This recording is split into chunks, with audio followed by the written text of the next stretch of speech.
ಕಷ್ಟದಲ್ಲಿರುವಂತಹ ರೈತರಿಗೆ ಎಕರೆಗೆ ಕನಿಷ್ಠ 50,000 ಪರಿಹಾರವನ್ನು ಕೂಡ ಕೊಡಬೇಕು ಅಂಥೇಳಿ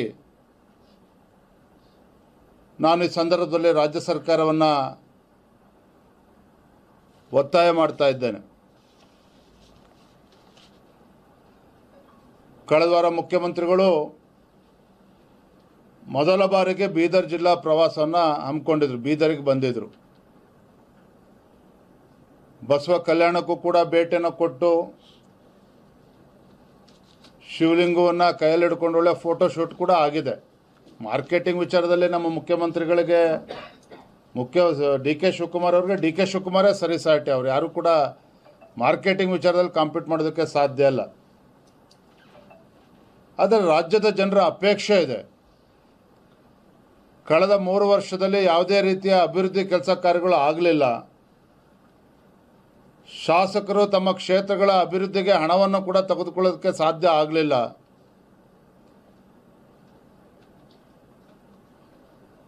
ಇಂಥ ಸಂದರ್ಭದಲ್ಲಿ ಬೆಂಗಳೂರು ಅಭಿವೃದ್ಧಿನೇ ಮತ್ತು ರಾಜ್ಯದ ಅಭಿವೃದ್ಧಿ ಅನ್ನೋ ಭಾವನೆಯಲ್ಲಿ ಹಿಂದಿನ ಮುಖ್ಯಮಂತ್ರಿಗಳು ಕೂಡ ಇದ್ದರು. ಆದರೆ ಈಗಿರ್ತಕ್ಕಂಥ ಮುಖ್ಯಮಂತ್ರಿಗಳು ಡಿ ಕೆ ಶಿವಕುಮಾರ್ ಅವರು ಕೂಡ ಅದನ್ನೇ ಮುಂದುವರಿಸಿದಂಥದ್ದು ಸ್ಪಷ್ಟವಾಗಿ ಗೋಚರ ಆಗ್ತಾ ಇದೆ. ಒಬ್ಬ ರಾಜ್ಯದ ಮುಖ್ಯಮಂತ್ರಿಗಳಿಗೆ ರೈತರ ಆದ್ಯತೆ ಆಗಬೇಕೇ ವಿನಃ ರಿಯಲ್ ಎಸ್ಟೇಟ್ ಅಲ್ಲ.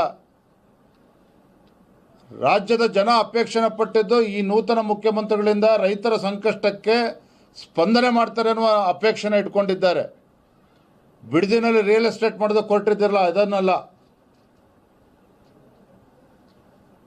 ಮಾನ್ಯ ಡಿ ಕೆ ಶಿವಕುಮಾರ್ ಅವರಿಗೆ ಬೆಂಗಳೂರಿನಲ್ಲಿ 2ನೇ ಏರ್ಪೋರ್ಟ್ಗೆ ಕೊಡ್ತಕ್ಕಂಥ ಆದ್ಯತೆ ಉತ್ತರ ಕರ್ನಾಟಕಕ್ಕೂ ಕೂಡ ಆದ್ಯತೆ ನೀಡಬೇಕು. ಇದು ಈ ಭಾಗದ ಜನರ ಅಪೇಕ್ಷೆ ಇದೆ. 2ನೇ ಏರ್ಪೋರ್ಟಿಗೆ ಬಿಡದಿ ಸ್ಯಾಟಲೈಟ್ ಟೌನ್ಶಿಪ್ಗೆ ಎಷ್ಟು ತಲೆ ಕೆಡಿಸ್ಕೊಂಡಿದ್ದೀರೋ, ಉತ್ತರ ಕರ್ನಾಟಕದ ಜ್ವಲಂತ ಸಮಸ್ಯೆಗಳಿಗೆ ಉತ್ತರವನ್ನು ಕಂಡುಕೊಳ್ತಕ್ಕಂಥ ಕೆಲಸ ಆಗಬೇಕಾಗಿದೆ. ಶಾಶ್ವತವಾಗಿ ನೀರಾವರಿ ಯೋಜನೆಗಳಿಗೆ ಅದಕ್ಕೆ ಉತ್ತರವನ್ನು ಕೂಡ ಕಂಡುಕೊಳ್ಬೇಕಾಗಿದೆ. ವಿಶೇಷವಾಗಿ ರೈತರ ಬವಣೆಗೆ ಸ್ಪಂದನೆ ಮಾಡುವಂಥ ಕೆಲಸ ರಾಜ್ಯ ಸರ್ಕಾರ ಮಾಡಬೇಕಾಗಿದೆ ಅನ್ನೋದನ್ನು ಕೂಡ ನಾನು ಈ ಸಂದರ್ಭದಲ್ಲಿ ಆಗ್ರಹಪಡಿಸ್ತಾ ಇದ್ದೇನೆ. ಮೊನ್ನೆ ಇಲ್ಲಿ ಬಂದಂಥ ಸಂದರ್ಭದಲ್ಲಿ ಅನುಭವ ಮಂಟಪದ ಬಗ್ಗೆ ಮಾತನಾಡಿದ್ದಾರೆ ಮಾನ್ಯ ಮುಖ್ಯಮಂತ್ರಿಗಳು. ಹಿಂದೆ ಭಾಜಪ ಸರ್ಕಾರ ಇದ್ದಾಗ ಸನ್ಮಾನ್ಯ BS ಯಡಿಯೂರಪ್ಪನವರು ಒಂದು ಸರ್ವಾಂಗೀಣ ಅಭಿವೃದ್ಧಿ ಆಗಬೇಕು, ಅನುಭವ ಮಂಟಪ ಇಡೀ ಜಗತ್ತು ನೋಡುವಂತ ಆಗಬೇಕು ಅಂಥೇಳಿ ಸುಮಾರು 500 ಕೋಟಿ ಪ್ರಾಜೆಕ್ಟ್ ರಿಪೋರ್ಟನ್ನು ಮಾಡಿ 200 ಕೋಟಿ ರೂಪಾಯಿ ಬಿಡುಗಡೆಯನ್ನು ಕೂಡ ಮಾಡಿದರು. ಆದರೆ ನಮ್ಮ ಸರ್ಕಾರ ಹೋದ ನಂತರದಲ್ಲಿ ಕಳೆದ 3 ವರ್ಷದಲ್ಲಿ ಇದ್ರ ಬಗ್ಗೆ ಹೆಚ್ಚು ಗಮನವನ್ನು ಕೂಡ ಕೊಡೋದಕ್ಕೆ ಸಾಧ್ಯ ಆಗಿಲ್ಲ. ಮೊನ್ನೆ ಮುಖ್ಯಮಂತ್ರಿಗಳು ಏನು ಹೇಳಿಕೆಯನ್ನು ಕೊಟ್ಟಿದ್ದಾರೆ ಬಸವ ಕಲ್ಯಾಣಕ್ಕೆ ಬಂದ ಅನುಭವ ಮಂಟಪದ ಬಗ್ಗೆ, ಹೇಳಿಕೆ ಕೇವಲ ಹೇಳಿಕೆಗೆ ಸೀಮಿತ ಆಗದೇನೆ, ಬಂದ ಪುಟ್ಟ ಹೋದ ಪುಟ್ಟ ಅನ್ನೋ ರೀತಿಯಲ್ಲಿ ಆಗದೇನೆ ತಾವು ಕೊಟ್ಟಂಥ ಮಾತಿನಂತ ಅದು ಅನುಷ್ಠಾನ ಆಗಬೇಕು, ಹಣವೂ ಕೂಡ ಬಿಡುಗಡೆ ಆಗಬೇಕು, ಕೆಲಸವೂ ಕೂಡ ವೇಗದ ಗತಿಯಲ್ಲಿ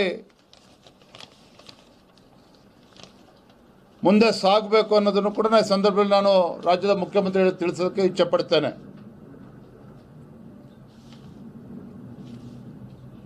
ದುರಂತ ಏನಪ್ಪ ಅಂತ ಹೇಳಿದ್ರೆ, ಇವತ್ತು ರಾಜ್ಯ ಭೀಕರ ಬರಗಾಲವನ್ನು ಎದು ನೋಡ್ತಕ್ಕಂಥ ಸಂದರ್ಭದಲ್ಲಿ ಇವತ್ತು ಕ್ಯಾಬಿನೆಟ್ ಕೂಡ ಫುಲ್ ಕ್ಯಾಬಿನೆಟ್ ಕೂಡ ಇಲ್ಲ.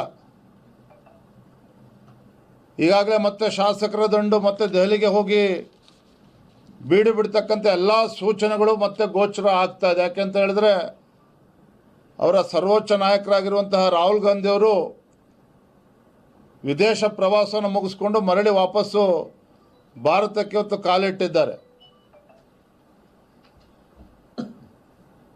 ಹಾಗಾಗಿ ಮತ್ತೆ ಶಾಸಕರ ದಂಡು ದೆಹಲಿಗೂ ಕೂರ್ತಕ್ಕಂಥ ಸಾಧ್ಯತೆಗಳು ಹೆಚ್ಚಾಗಿದೆ. ಇದೆಲ್ಲದರ ನಡುವೆ ಇವತ್ತು PRC ಇವತ್ತೇನು ಪರ್ಮನೆಂಟ್ ರೆಸಿಡೆಂಟ್ ಸರ್ಟಿಫಿಕೇಟ್ ಕೊಡೋದಕ್ಕೆ ಹೊರಟಿದ್ರೆ ಖಂಡಿತ ಇದು ದೇಶದ್ರೋಹದ ಕೆಲಸ.